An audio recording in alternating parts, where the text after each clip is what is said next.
What's up, you guys? As we all know, Apple has come out with many new products over the years, such as iPhones, iPads, Mac computers, and most importantly today, the Apple Watch Series 6. And we know that this product is very popular and people all around the world are buying it on a daily basis, right? You're probably curious, so I'm gonna help you guys out on whether this is the watch for you. We're gonna go over the pricing, which is kinda scary, some possible new features, pros and cons, and much more that can surprisingly fit inside this tiny watch. Don't go anywhere, guys. We will be right back.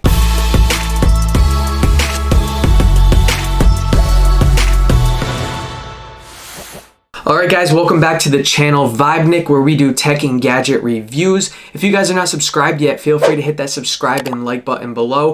And in the comment section below, let me know what you guys want to see for the future, and I promise I can make it happen. I appreciate it, guys. Now let's get to it. Alright, so what makes this watch differ from the other series is it has an always on display, and what that means is when you turn your watch away, it just stays on the whole time. In my opinion, I kind of don't like that. It feels like it's wasting more battery, even though it might not be. But I know Apple's always adding on new things every single series, so if that's what they wanted to do, it's whatever. So my favorite thing about this watch, and my favorite thing overall, is the vitals. And no, it can't check your blood pressure or a glucose level, and no, it can't do a 12-lead EKG, which obviously is impossible on a watch, but it can check your pulse, it can do an SpO2 level to check your oxygen levels in the blood, and it can do a 1-lead EKG to tell you if your sinus rhythm and if everything's going well. So make sure you are staying still, taking these vitals, because if not, it will be an error and you're going to have to take them again. But they are very accurate, and in some situations, they could save your life. So that is an awesome add-on feature that Apple has put into this watch, and it is awesome. But jumping right over to the price, it's $350 for the 40mm watch. And why did I get the 40 over the 44? Well, guys, look at my wrist. It's tiny, okay? I didn't want to get the 44 and make it look like a giant cube.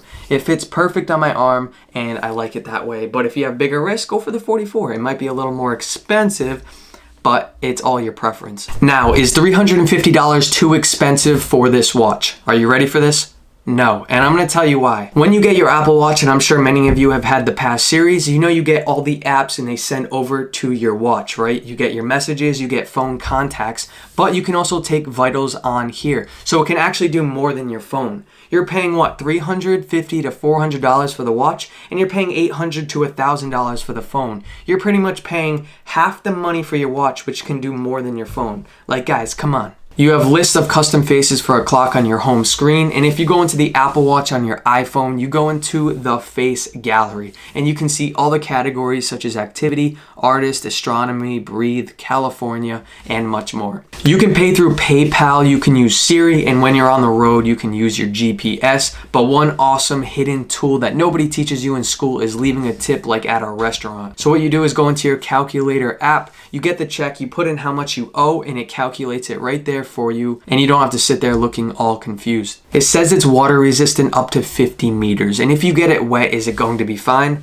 Probably, but I just recommend keeping it as dry as possible because you never know. And apparently when water gets into your speaker, you can shoot that water out so it doesn't stay in there and potentially waterlog your watch. Swimming in the ocean with salt water can potentially ruin it, or that's at least what I heard. I didn't try it out. So if you're someone who doesn't want to take it off, please, if you're going to go in the ocean, that should be the one time you do. But if you don't care and you want to swim in water, pools or taking showers should be fine. But since this is so expensive, I don't want to ruin it in any way. So guys, a couple apps that Apple put into this watch that makes it that much better is, one, you get a compass. Let's say you're lost in the woods, you hold up that app and hopefully it will lead you in the right direction. Second one is a breathe app. If you have anxiety and you're freaking out, it'll help you breathe slower, deeper, and hopefully calm you down. And then right after that, you get your walkie-talkie app. This app can be just for fun. Let's say you're 100 yards away from your friend, you can just be like, "What's up?"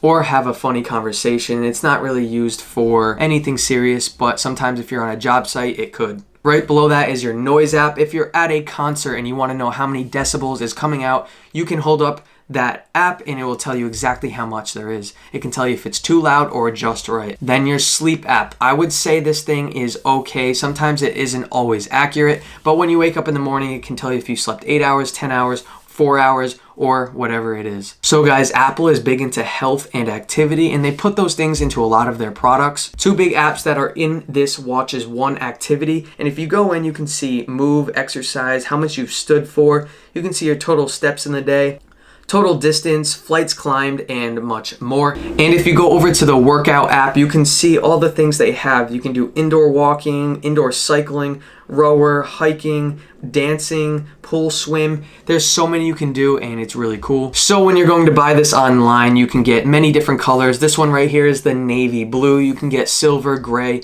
or the red, which is very cool. And you don't have to get this exact rubbery wristband. You can get different colors, different meshes, and just different styles all around. So it's all up to you. So the question is, should you buy this or not? And the short answer is yes. If you've never owned an Apple Watch before, you're going to be amazed. And if you've owned previous series before, you're still going to be amazed. This thing's awesome. It does it all, and I pretty much recommend it to everybody. I hope you guys enjoyed, and hopefully I gave you a better look on whether this is the watch for you or maybe not. If you guys liked what you saw, please hit that subscribe and like button below, and leave a comment too on what you want to see for the future, and I will make it happen, guys. So I'll see you guys next week on Thursday with a brand new video, and I promise you're not going to want to miss this one. So have a good one, guys. I'll see you next time. Peace out.